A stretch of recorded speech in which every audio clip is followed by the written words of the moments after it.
Welcome to the Nantucket Historical Association's Food for Thought lecture series. I'm Jocelyn Wong, the Community Outreach Coordinator here at the NHA. And this evening, I am delighted to host Charity Grace Moffson to talk about her practice as a photographer on the island. You all have likely seen her mesmerizing photographs at pop-up shows around the island or in Nantucket Current. I enjoy a good chuckle every Monday when N Currents, the Week in Photos, features 7 of her photographs, each accompanied by a very punchy, pun-filled caption. Charity Grace's love of photography began with a gift from her parents, a Canon Rebel, her very first camera. Growing up in Raleigh, North Carolina, Charity Grace developed an appreciation for capturing the things and people that she loves. Many years, iPhone cameras, and a bachelor's in sustainable residential design and development from Maharishi International University later, Charity Grace found herself visiting Nantucket.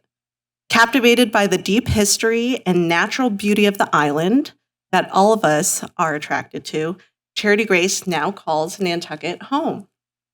When not taking landscape photos or chasing the Milky Way, Charity Grace can be found playing music, gardening, and volunteering her time speaking on panels or giving talks around the island. She also serves as the legislative liaison to Representative Dylan Fernandez. Describing her photography style as meditative, Charity Grace hopes that her images bring joy and comfort to others. Without further ado, please welcome Charity Grace Moffson.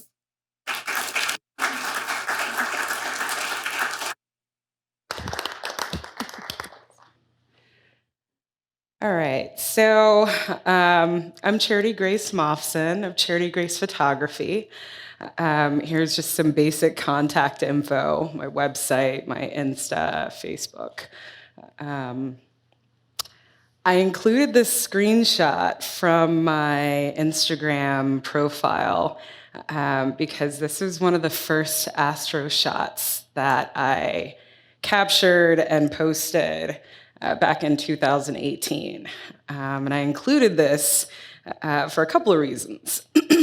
I thought it was a good starting point to give you a little bit of background about how I got to where I am. So I came to the island in 2015.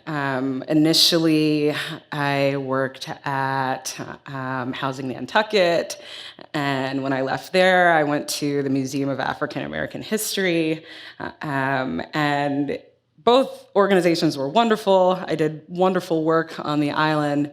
My passion has always been a bit more creative, a bit more outside the box. And so when I left the museum, I had the opportunity, I was fortunate enough to not have to go straight into another full-time job. And so I needed to take some time off anyway. I needed to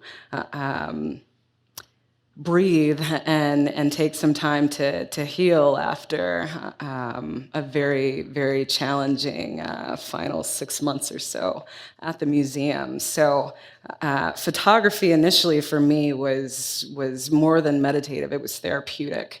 I would go out every single day, morning, evening, and the second that I got a taste of the night sky, it was kind of over.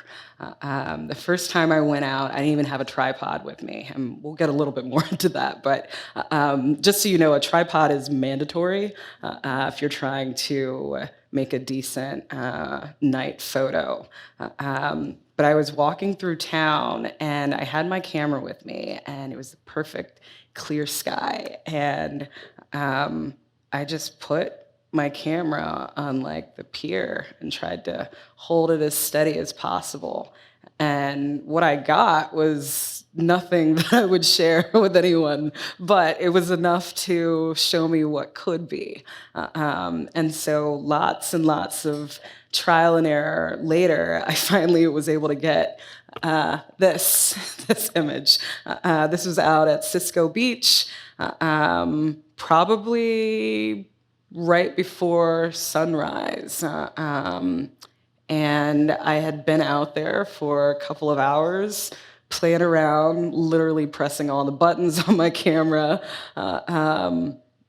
seeing what could change, what could be different with longer exposure, shorter exposure, and eventually I got something that made me smile. And fortunately, I continued from there and was not satisfied with stopping with that first image. This image. This is where, I guess, a complete game changer for me. Just imagine being out at Sankaty Lighthouse about 1 o'clock in the morning.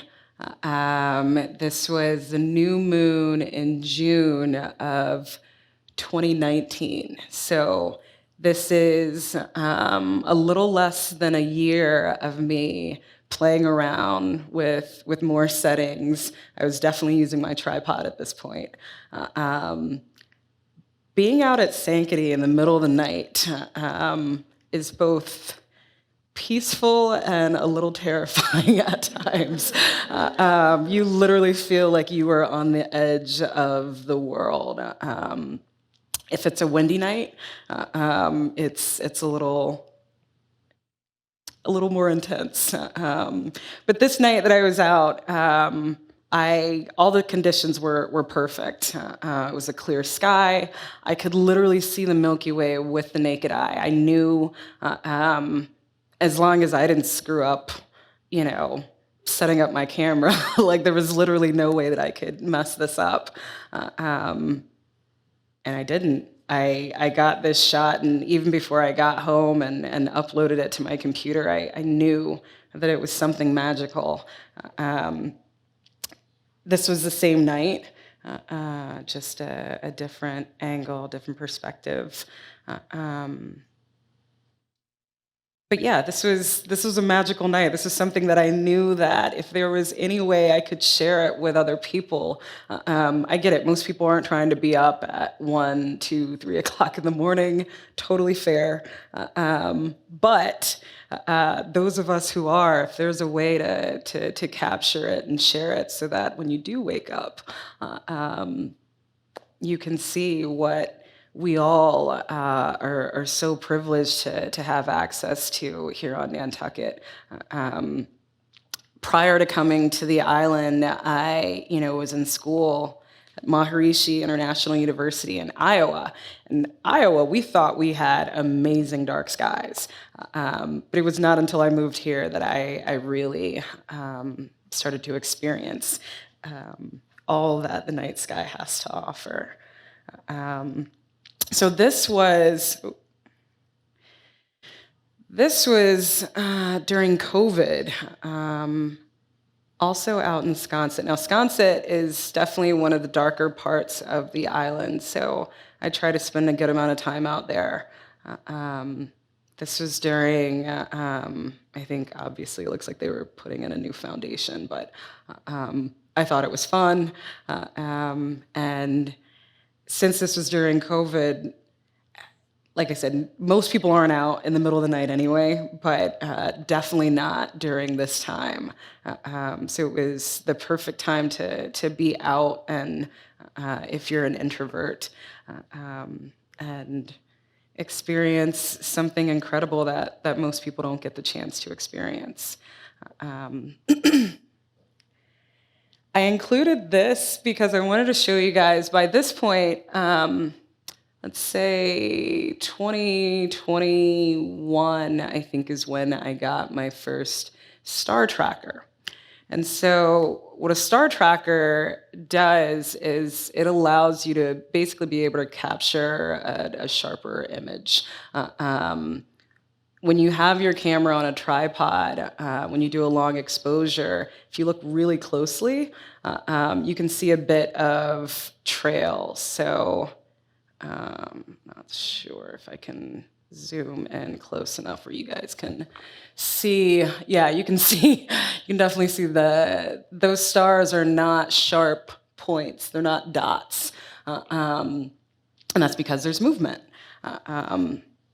But if you have a tracker, the tracker, when properly calibrated, will move at just the right speed so that as you're doing the long exposure, the capture that you get is the full sharp image. So in this image, if we were to zoom in a bit more, this was on a tracker, hence the angle, and I decided to just leave the image as is. And so, let's see. You can see a little bit on this image. The stars are not short lines as on the previous image. So ideally, when I'm out shooting at night now, I have my tracker with me because when I print, I want to be able to print large. My inner perfectionist, I like things to be crisp and sharp. And, at the end of the day, if it's an amazing image, I don't want to feel like, don't look too close. So, ideally, the tracker is where it's at. That being said, if I'm out and it's a clear night and I don't have my tracker with me, I'm still going to shoot. I think that there's still beauty to be found in those images. I think the fact that movement is real, it's a part of our lives, and so sometimes including that in a photo is equally as beautiful. So this was maybe last year. I don't keep track of where the cows are anymore, but for a while there I was following them around the island, and I wanted to capture them at this location in particular. It was around Daffy, and also I love the challenge of basically dancing with the moon and with light pollution, whether it be natural or the result of our own actions. So this was basically in town, right on the edge, and the large light there, that's the moon. The bottom portion of the image, as you can see, the cows, they're lit by the local light pollution. You can still see that there's a nice little convenient shooting star there. That's the other joy of going out frequently at night. Sometimes you can catch those even if it's not listed as being an event that's supposed to take place. Just by being out, sometimes you catch some extra magic. So, like I said, this was right on the edge of town, lots of light pollution, and yet, because we do have dark enough skies, we were able to capture a bit of the Milky Way and the moon. So I also included this to show a bit more of light pollution. This is out at Bartlett's Farm, all the lights on. And so this is basically what you're working with, a single image, long exposure, probably about 20, 25 seconds. It's been edited to dial back a bit of the light from the building, so it's not completely blown out. But ordinarily, if you're anywhere near any sort of lights, your shot's going to be blown out, or you're going to have to take multiple photos and combine them to make something a bit different than this.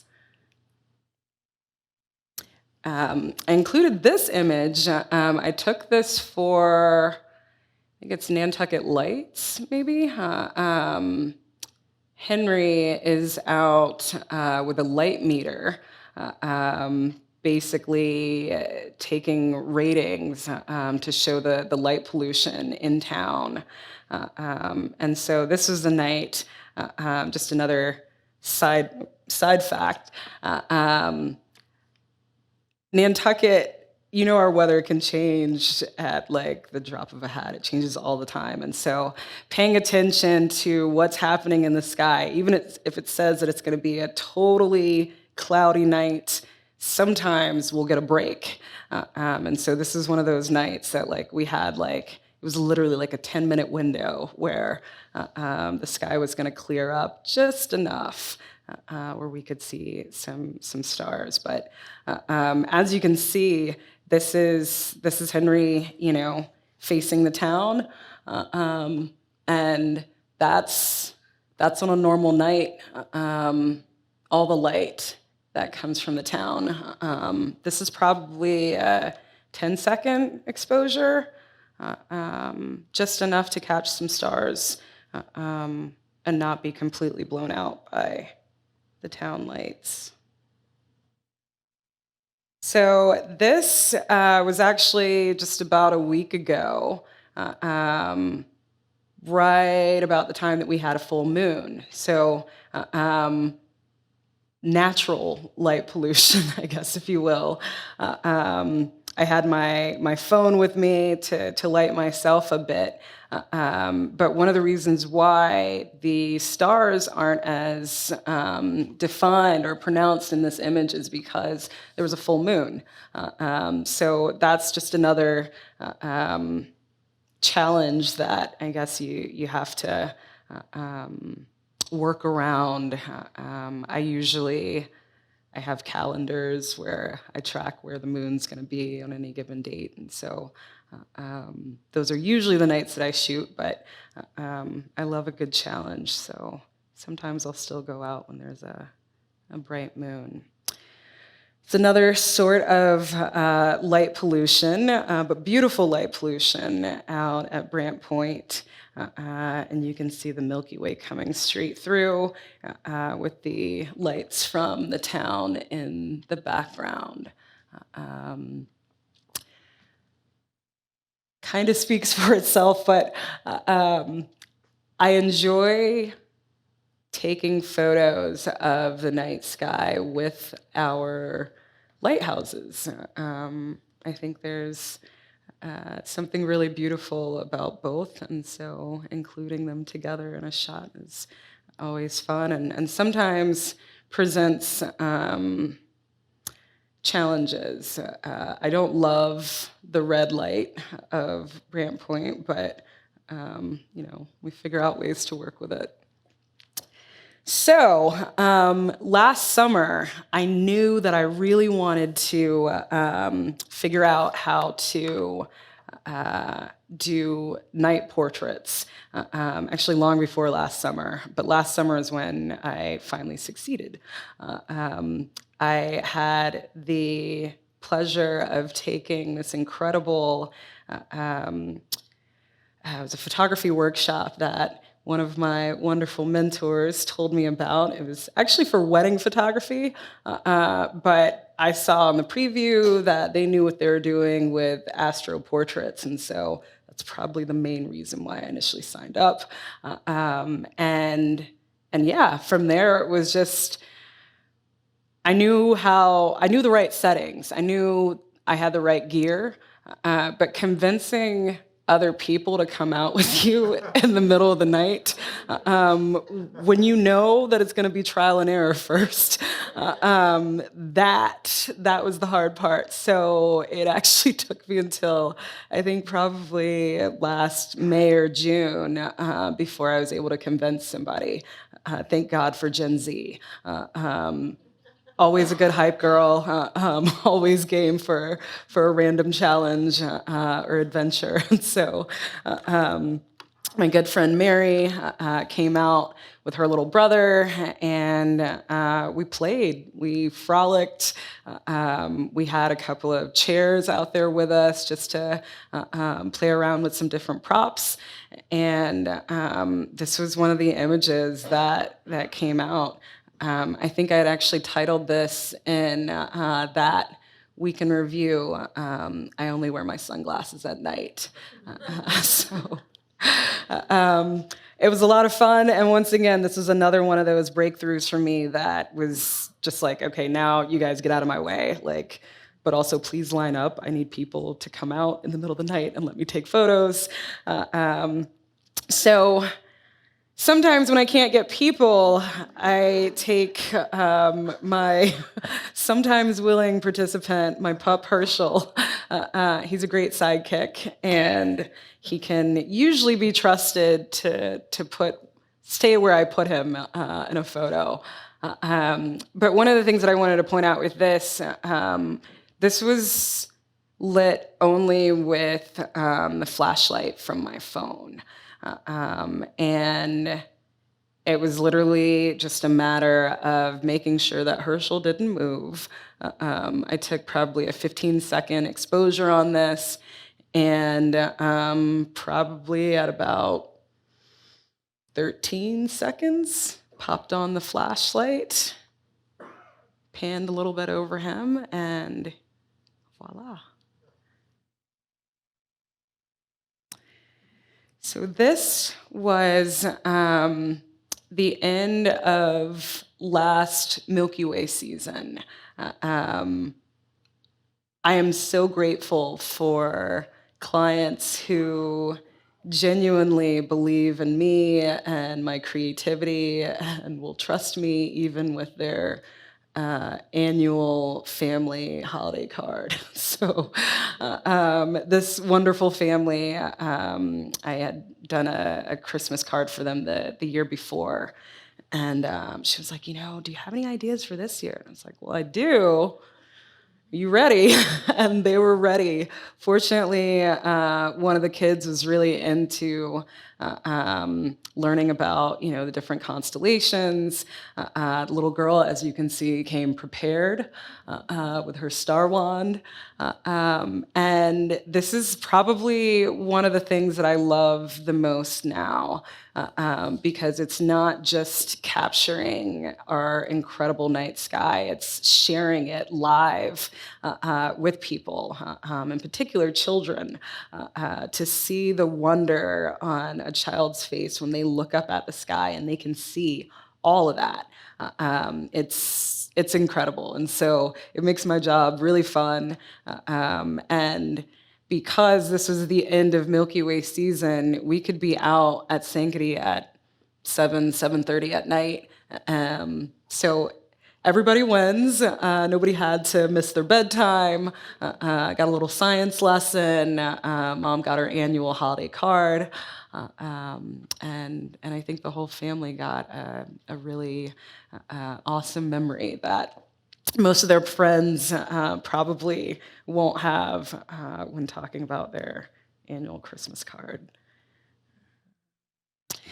So this, whoops. Let's see. So I had this idea to include, I had this creepy mask from a client that I was working with for a holiday photo shoot, for a Halloween photo shoot. And after I finished, I had this mask, and I was like, what am I going to do with this? Like, I would never buy this. But it was the week of Halloween. And so I put this mask on people in all 7 of my photos that week. And this particular photo, I put myself in. So that is actually me with said creepy mask on. And I have a baby pumpkin that I've tossed up in the air. So this is another one of those ideas that I had that took a bit of trial and error. Grateful for friends that are happy to join me random times of the night. This is also a night that we had to dance with the moon, but you can make anything beautiful. I think it's all about perspective. So sometimes I'd be a little bit annoyed if I was going for a solid Milky Way shot and the moon was in my way, but I thought this was fun. And we played around with this to do a long exposure so that we were able to capture the night sky, but also freeze me and the pumpkin in place at the right moment. Actually only took, I think, maybe 3 tries, and we were able to get it. It was, a matter of, timing that long exposure and counting off and knowing exactly when to pop the flash. So I think most of my friends that have come out with me at night now, they know that the flash is one of the most, probably the most important piece of the night portrait. This one worked out perfectly. This is just a random night shot out Hummock Pond.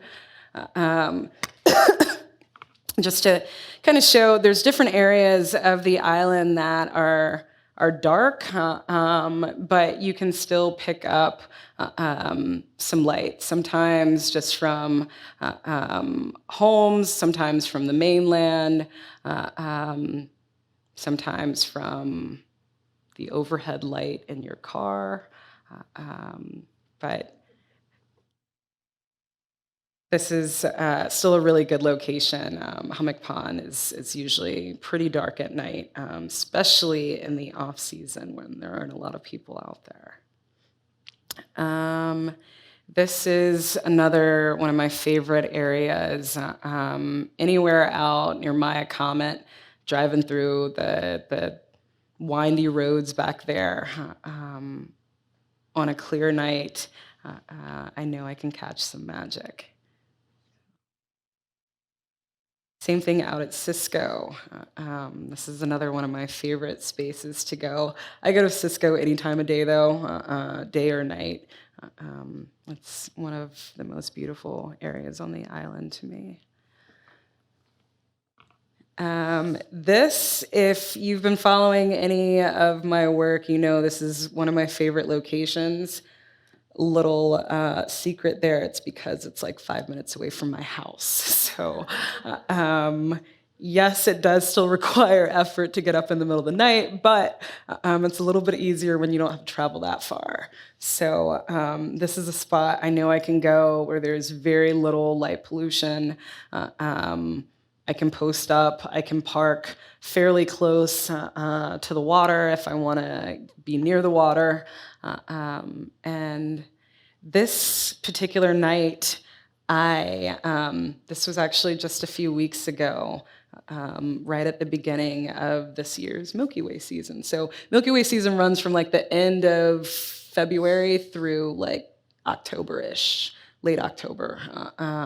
And it's basically when the core of the Milky Way is visible. It's above the horizon. So this night I was out trying to practice taking like a time-lapse video. P.S. Those take a whole lot longer than you realize. So the like 5 to 7 second long video that I think I maybe posted after this, I was out there for an hour just for those few seconds. But at the end of it, I had my camera on the tripod for the video. And at the end of it, something told me, I was like, you know what, let me just take a couple of photos, even though it's not on the tracker, it's just on the tripod. And I'm so glad that I did, because this is another one of those nights where, random magic, a couple of meteors on that night. So I wanted to include this because No, this is not right out of the camera, first and foremost. You would think that that goes without saying, but I know most of my work is so natural. I understand why somebody might pause and might want to inquire. This is not natural. Uh, um, this was an idea that I had. I've been doing a lot of yoga, thinking about yin and yang, and I had this idea of combining everything that I love about the night sky with the things that I love the most about daylight. Initially, and I guess I still claim, my photography is, Nantucket in light and at night, even though I lean a bit more towards the night. But so I had this idea. I wanted to make this photo because I usually don't play around with Photoshop a lot. This was a bit more of a challenge for me. I had the image in my head, but to actually make it work, it required taking 3 different photos, one of the moon, one of the night sky, and one of a sunset, all at 3 different locations. Milky Way, I think, was Maya Comet. The moon was literally, I think I had pulled over on the side of the road by the windmill. And the sunset was Hummock Pond. So I took all 3 images, read some articles, watched some videos, and more trial and error. And finally, I was able to get it to come together. The sad thing is that I would probably have to go back and watch all those videos all over again to do it all over again, because it happened, and then it was over. So that's the basic gist of kind of what I wanted to share with you guys tonight. Just a brief intro into what astrophotography is for me. It's meditative. It's therapeutic. I think it's basking in all of the best forms of privilege that we have on the island. To be able to get up in the middle of the night and know that I'm safe, to know that I have access to this incredible sky. It's the soft life that I am absolutely here for. So I hope that more of you will get the opportunity to experience it. I promise it doesn't require going out super late all the time. As we get a bit deeper into the season, it'll be perfect to go out 9 o'clock, 10 o'clock, and then even earlier as we keep going. So if anybody has any questions. Well, thank you so much, Charity Grace, sharing about your artistic practice and your passion and helping all of us appreciate the beauty on this island, perhaps at a different time of day than we're used to. So now we will move into our Q&A session. So if you have a question, please raise your hand and wait until the mic comes to you.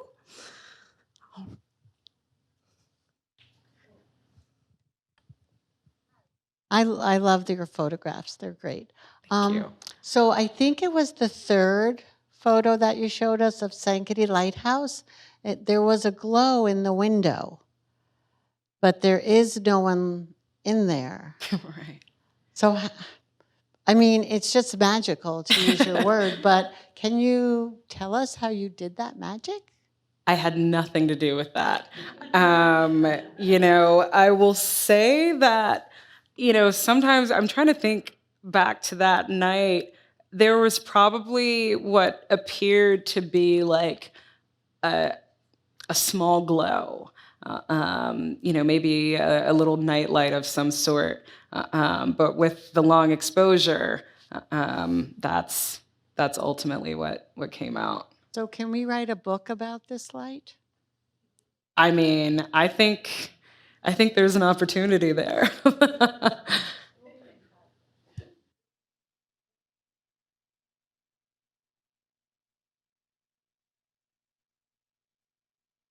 star tracker? Oh, great question. So Star Tracker, so let me back up first and say, like, I'm not an official scientist, so I'm probably going to fumble all over the proper terminology. But for me, a star tracker is this contraption that allows you to put your camera on it. And like I said earlier, it, when properly calibrated, you lock in on the North Star. And so when you turn on the star tracker, it tracks, it moves. And so as you're doing your long exposure and we're moving, instead of you getting the trail that you normally would on the stars when you're doing a long exposure, you don't get that because the tracker is moving at the same speed, I guess. Does that make sense? Yes, yes, yes. So the tracker, the one that I have, that most local photographers that do night photography, the one that we have, it's great, but there's a step up that, fingers crossed, I will be upgrading to. It's a lot more fun in that you can basically put in certain constellations that you might be interested in viewing, and it'll just kind of take you there instead of you having to figure everything out. It's kind of cheating, but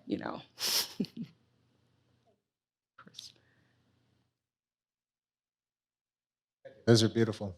Thank you. Have you had to deal with the Starlink satellites getting in your way? Oh, there's always things that end up in my way, usually planes.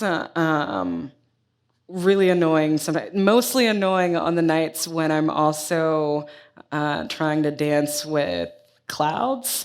And so you finally get that break in the clouds, and that happens to be at the moment when everybody wants to fly through Nantucket's airspace. But thankfully, there are ways to edit, little blinking lights out.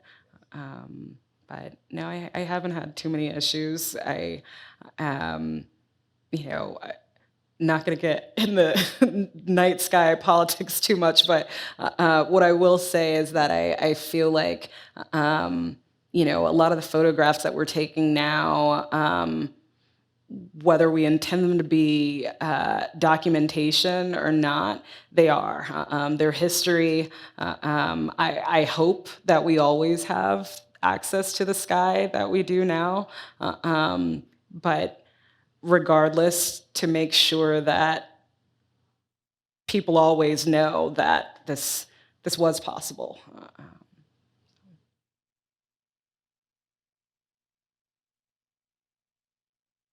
Is your go-to lens, and what type of camera do you use? I use Nikon.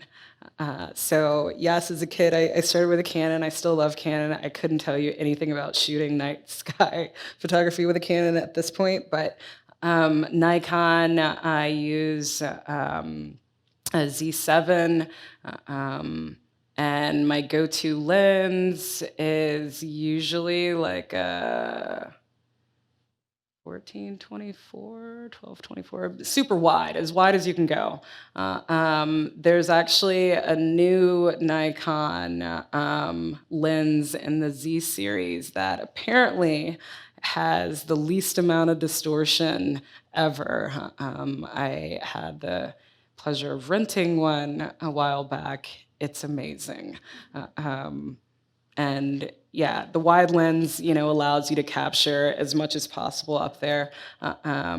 Most wide lenses, you will have to play around with the distortion a bit. But like I said, the new Nikon Z lens it's spot on. Anybody else? I love your work. Thank you so much. Are you going to take it on the road? Are you going to travel, or have you done that? I have do not. sky photography.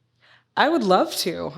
There's definitely a lot of other areas that I haven't even scratched the surface. I'm definitely spoiled on Nantucket, like in that I feel really, really safe here.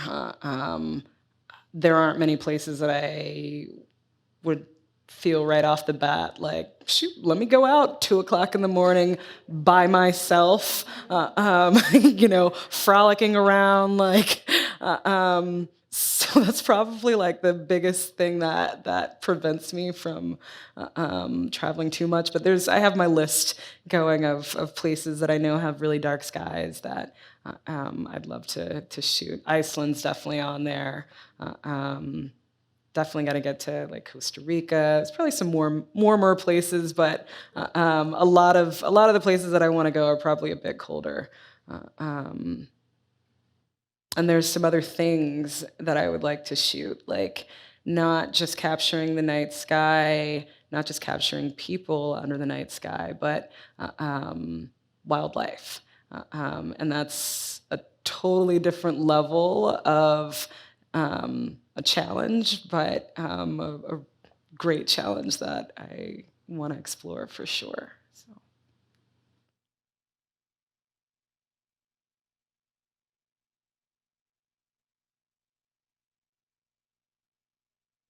Great. Seems like Herschel's a good start to entering into the wildlife domain. I have a question for you, Charity Grace. So throughout this process, have you become more interested in astronomy, and are there specific constellations that you're tracking or trying to capture? Yes, I've definitely become more interested in astronomy, but to the point that like I think I know when to keep my mouth shut because I don't know enough about it to speak intelligently. I just know that everything that's up there, I think it's beautiful. I'd love to learn more. I think if I were already independently wealthy, I love education, I would probably go back to school to be an astronomer.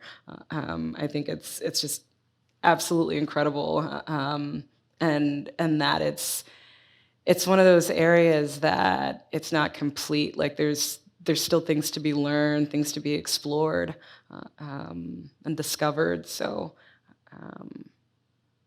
yeah. Any more questions from the audience? Okay, my final question is, are you still looking for people to go out with you and take photographs, and what time are you typically going out? I mean, this time of year is still pretty bad. It's still like, 3 o'clock. But yeah, always looking for people. I'm actually working on a portrait series now. You guys will know when it's out, but yeah, I think as it starts to get a bit warmer, it'll probably be a bit easier for me to convince people to come out. So. Okay, well, reach out to me in the summer. All right, well, thank you so much again, Charity Grace.